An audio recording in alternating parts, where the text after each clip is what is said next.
Well, as you probably can tell from the little opening screen, today's conversation is going to be about baby fish. And we've had a lot of questions about them. So what I'm going to try to do in this koi beginner segment is talk to you about, well, actually try to answer all the questions that people have submitted. One has been, what do you feed them? Another is, what causes koi to spawn and not?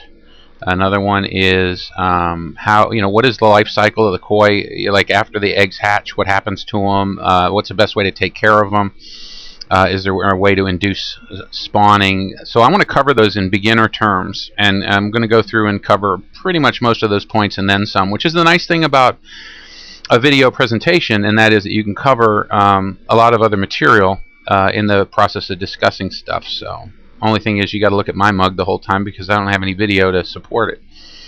Well, actually, I do. I'm going to upload a video of goldfish spawning so you can see what that looks like, which leads me to my point.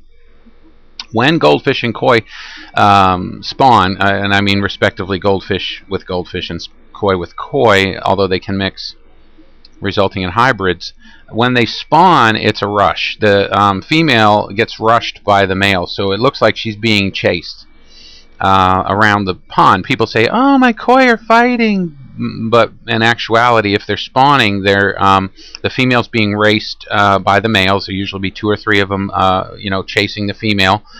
And what the female does is she'll actually get wedged somehow. Sometimes they wedge in rocks if there's nothing else to wedge in.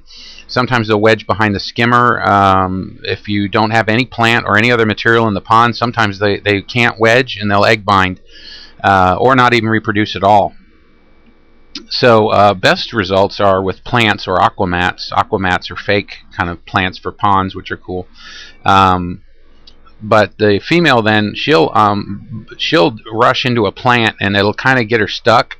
The males will come right in behind her, and that's where the spawning happens. When she pushes off to get out of the plant material, that's the abdominal press she needs to express a whole bunch of eggs. So you'll see her get in there, and then when she pushes out of there and strains, there'll be a cloud of eggs. And as soon as eggs hit the water, they become very, very sticky, and they'll stick to all the plant material around there. And of course, the males are producing gametes all over the place, and so there's a natural fertilization process that occurs. So eventually the female is done and is empty of eggs. The males can keep rushing her though, and a lot of times they'll beat the female up pretty good in the chasing process because she's bumping into stuff and getting wedged and all that other, even though she's done laying. So sometimes if you keep your eyes open, they'll be finished laying their eggs, and it's not a bad idea if you want to go ahead and pull the female out. And then so the eggs are all laid and fertilized. They're all on the plant material, and the goldfish come by. If you have any, the goldfish will come by and eat them. So here's a general idea there, as I'm telling you that goldfish then eat all the babies. The koi eggs are slightly larger than goldfish eggs, and the koi and goldfish don't spawn at the same time, usually. So while the koi are going at it, the goldfish are moving around going, "Hey, buffet. Caviar," they like it. And they're pretty aggressive at getting those eggs cleaned up. But the funny thing is, koi are not. They could really care less about eggs. If anything, they want koi food. It just makes perfect sense. And so when the goldfish are spawning, the koi aren't moving around trying to eat their eggs, really. Maybe the smallest of the baby koi, if there are any. But goldfish like them koi eggs. So a lot of times at the end of the year, you got all these babies swimming around, and you think, "Oh, I got all these little koi for nothing," and it turns out they're all just goldfish. Very disappointing. But I think that's actually been covered in other videos.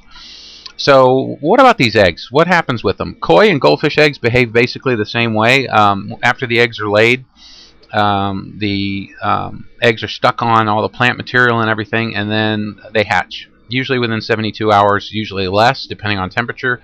Most of the time it's within 36 hours. And when they hatch, the little fry or baby goes to the bottom of a baby brand new fry. Koi or goldfish is basically 2 eyes, a brain, and a yolk sac. And it goes to the bottom of the pond for 1 day. And then there's the swim up phase where they have used up most of their yolk sac, and they swim up and they get into the plant material where they're ostensibly safe from predators. And unless there's no cover. If the pond is a black straight liner, there's no cover, so they end up being food. Never have to worry about babies at all, unless they get in the filter. And so there's a swim up phase, and then people say, well, I think I should feed them, the babies. Well, kind of yes and no. The babies find plenty of food on the plant material. Little rotifers and stuff. If there's gravel in the pond, there's rotifers and copepods and a whole bunch of stuff. I don't even know what it is living in the gravel and among the plants for the babies to eat. So the survival rate's pretty high. But if you have to feed them in, say, let's say that the fish had spawned in a tub, and you had all these babies left over from a koi show or when you were tubbing in quarantine, you can feed them any of three things. I'm sure there's others, but let me tell you the three I know. You can get some water boiling real good, and while it's boiling, you can crack an egg into it and slowly mix the egg in, basically scrambling it on the surface of the hot water. And what it'll do is it create this milky, it's almost like a scuzz on the surface of the water, and it's a microparticulate. And then you can take that, squeeze it out in cheesecloth, and then spread it in the water around the babies, and they'll just eat that up, and they'll do real well on that. You can also take freeze-dried krill and just powder it in your fingers and you put that in the water. They'll eat that. You can take tetramin flake food for tropical fish, and you can grind that up in your fingertips too and make a little powder and put that in.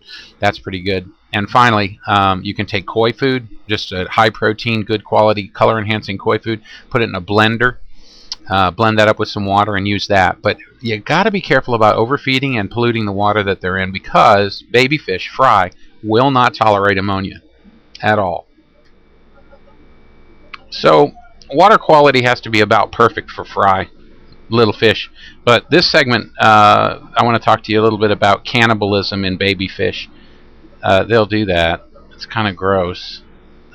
Pretty much as soon as they can open their mouths wide enough to get the smallest one, they'll take that smallest one and eat it.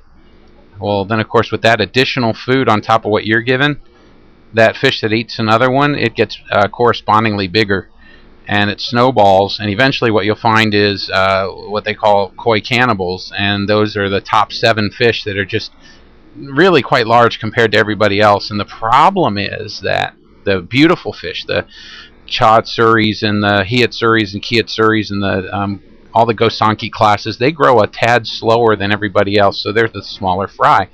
And the faster growing fish, like the ogons, they're the big fish. And so a lot of times you'll take a nice collection of babies, and the ogons will eat all the gosanki, and so you got to watch out for cannibalism. And when you see a fish going jumbo fry, not a bad idea to net him out, take him, put him someplace else with other jumbo fry. Not let them cannibalize each other too much, or divide them by groups of sizes and keep the small ones by themselves. So I guess that about covers everything. Feeding the babies, how the babies grow, how the mom and dad will spawn and what that looks like, and some issues of cannibalism and all that. And there's other videos in here about koi and comets breeding and all that stuff.